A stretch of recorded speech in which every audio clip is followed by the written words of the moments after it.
everybody, it's Irene with BrainStormAcres, and as you can see, I'm in the greenhouse. Now, I'm not going to tell you that these plants are pretty, because they sure as heck are not. But you know what? They're not dead.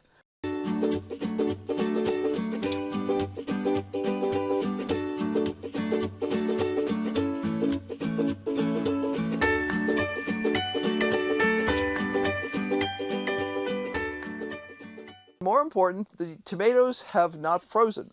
So I have been gradually harvesting off these tomatoes, and the ones that were a couple of weeks ago were a dot are now a pea size thing. So surprisingly enough, the tomatoes are still growing. I need to water them again, and I'll do that later. You don't need to watch me water. But just wanted to kind of give everybody a heads up on what was going on out here. We do have the propane heater running in here at night. During the day, now Henry he felt it was warm enough today that he opened the south vent here so that it could pull air through a little bit. We're letting it be a little warmer in here to maintain the heat for evening time than we would if we were concerned about it getting really hot during the day, because it's not getting really hot. I don't know what our high was today. It says 48. That's at the National Forest, so that's not here, but I suspect it was about 50 degrees here as our high today. The tomatoes are turning. I mean, they're ripening.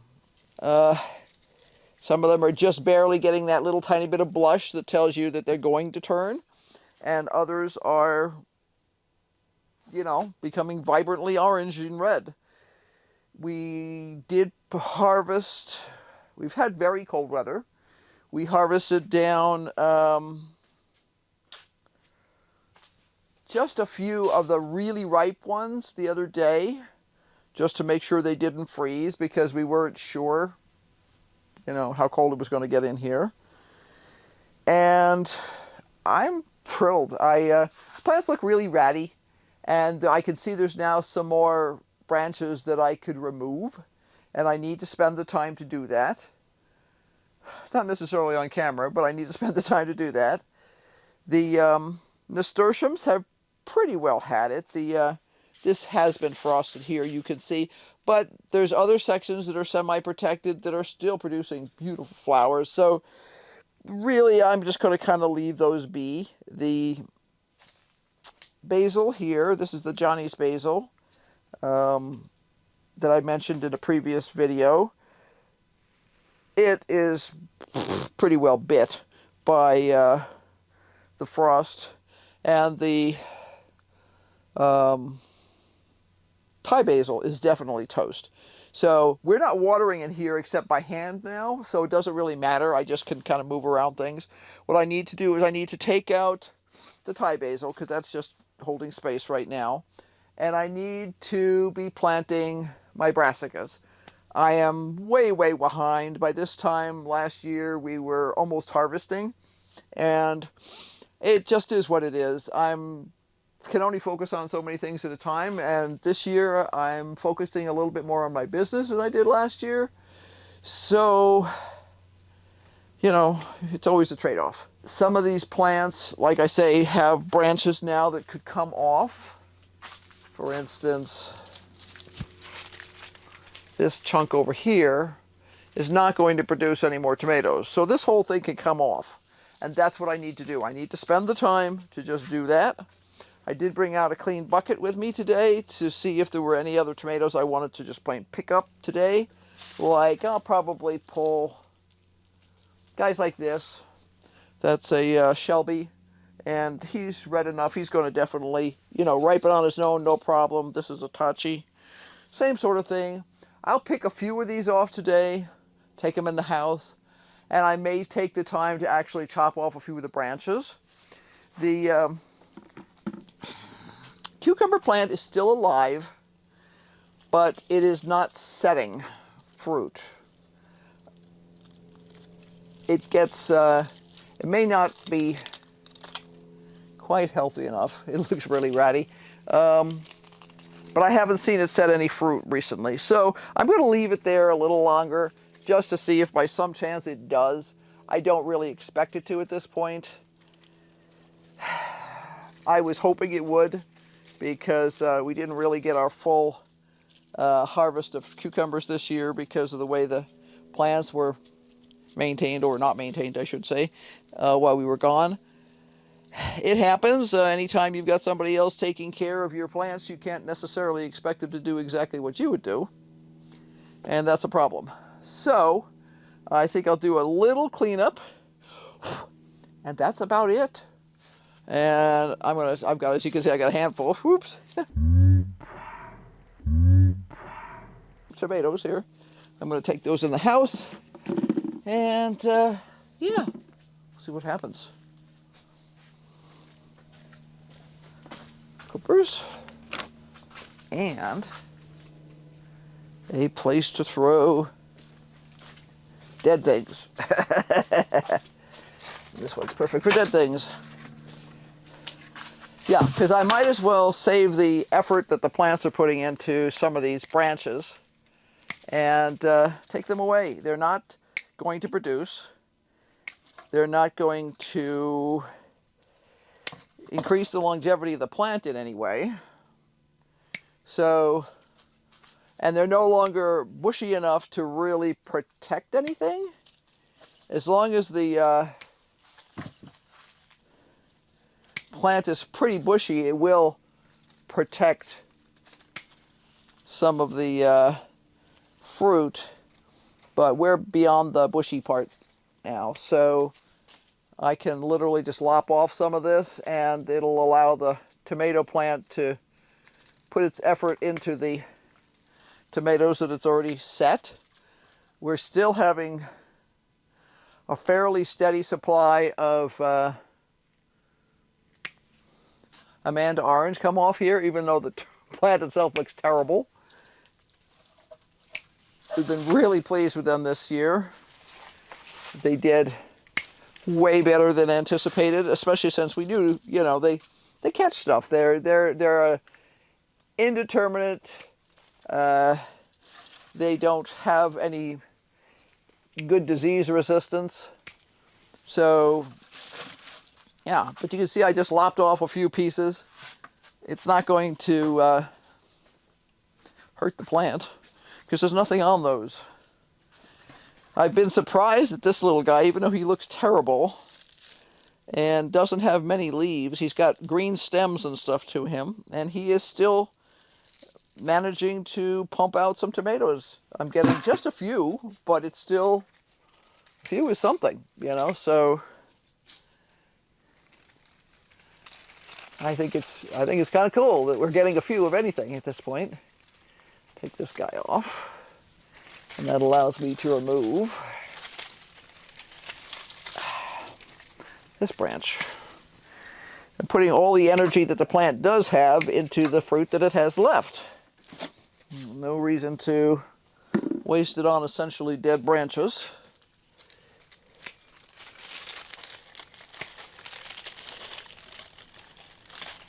Be careful not to accidentally remove any branches that have fruit. If I do accidentally, and I try not to, like this is never going to finish. I'm not going to worry about that. These are determinate plants, which means they were going to look yucky at this time of year anyway. They should be pretty well done. They're not going to grow any taller. They're not going to put on any new fruit. So I'll just chop off some of this stuff. But we're still getting fruit. Hey, I'm good with this. I've got a whole stack in the kitchen I actually need to turn into sauce. We had BLTs for lunch today. BLTs from your own garden in November. Not bad. Now this is a big splopped over branch. That, let's see, that's an invincible. Yeah, he thinks he's invincible apparently. So, yeah, it's kind of amazing. I keep having to remind myself that the plant doesn't have to be pretty, it just has to produce the fruit. And that as long as I'm getting the fruit, that really should be the only thing that matters. And the fruit tastes good too. Like I say, we had BLTs for lunch today, and they were perfectly fine. We had caprese salad for dinner last night, and it was delicious. It wouldn't have been my choice to use those particular tomatoes for caprese salad if I had a lot of other tomatoes to choose from, because it's a paste tomato that's got a slightly chewier skin, but the flavor was great. So it was just a little chewier than we're used to. We're kind of spoiled lately because we've been eating a lot of Amanda Orange and Hossinator, which have thinner skins. So when you're used to the thinner skins, you get a little spoiled. I am happy. I really am. I could complain, but it'd be kind of silly. I mean, most people I know, their tomatoes are already gone by months.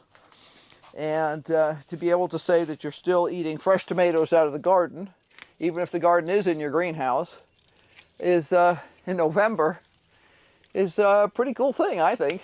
So, yeah, and you can see some of these sections are now pretty done. And like I say, I really don't care what they look like. They're still producing. So, I think that'll be it for today. I'm going to give some water. And then I'm going to go back in the house and stash my tomatoes. I've got my seeds out to plant my brassicas and stuff. And I just need to come out here. I'm going to plant some of it directly out here, and I'm going to plant some of it in the dining room. I hate plants in my dining room, but that's just the way it is right now. So, this is the grand experiment of 2022. It ain't pretty, but it's still making tomatoes. And I think that was the whole goal. So, yeah. We're happy. We're very happy. So be sure to like, subscribe, and hit that notification bell and see what crazy stuff we do next, because obviously there will be more. We're currently looking at what needs to happen, how much we want to happen. I kind of need a little time off this winter to get some other projects done, so I'm scaling back. We had too many brassicas last winter. I think this winter will be easier in the sense that, first of all, we've got this better established in terms of setup. Even though we can't use the automatic watering system here, we have the barrels set up with a pump and all that kind of stuff. So me hauling water with buckets, which is what I did last year and the year before, all winter, I don't have to do that anymore. All I have to do is turn on the pump and let her go. You know, I have to make sure the pump doesn't freeze overnight. I can do that a couple of different ways. I can shut the water off and drain it, things like that. If we are heating, which we have been lately, we still have a heater running in here at night. Now, it's been 24 the last couple of nights here, so it's not like it hasn't been cold. But it's keeping the greenhouse warm enough that the tomatoes are not freezing. You know, because you can actually have the tomatoes freeze on the vine, and then they're toast. They'll spoil. They won't ripen. And that has not been happening. So we're very happy. We're thinking that the special cover that we have on here is probably providing a little bit of insulation. It's supposed to. It's supposed to work in both ways. In other words, it reduces the amount of light, so it keeps you cooler in the summertime, but it's also supposed to keep it warmer by preventing as much of the heat leaving at night, and that really does seem to be working. Now, we were concerned when we had snow the other day, because previously we've had problems when we had regular shade cloth on here with it creating a dangerous situation for the weight level on the greenhouse. At least this one snowfall that we had, it was not a problem. We did monitor that to make sure that it wasn't too heavy. So the only way to know what's really going to happen is to watch it. And if we find in the future that we're having issues with the snow sticking too much, it's becoming too heavy or something like that, we can always pull it off. It's simply attached with wiggle wire. the same way as the plastics are.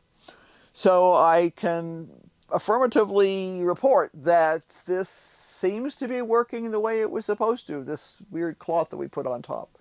It definitely reduced the amount of heat in here this summer, and we did not have a cool summer at all. So that was a good thing. And it does seem to have made a difference in terms of maintaining the heat at night. So, win-win.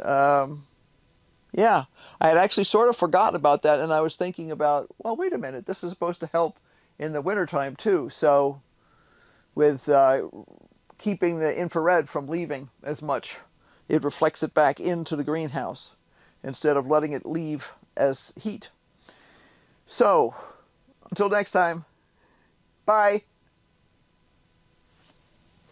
And don't forget, keep on brainstorming, because obviously we are.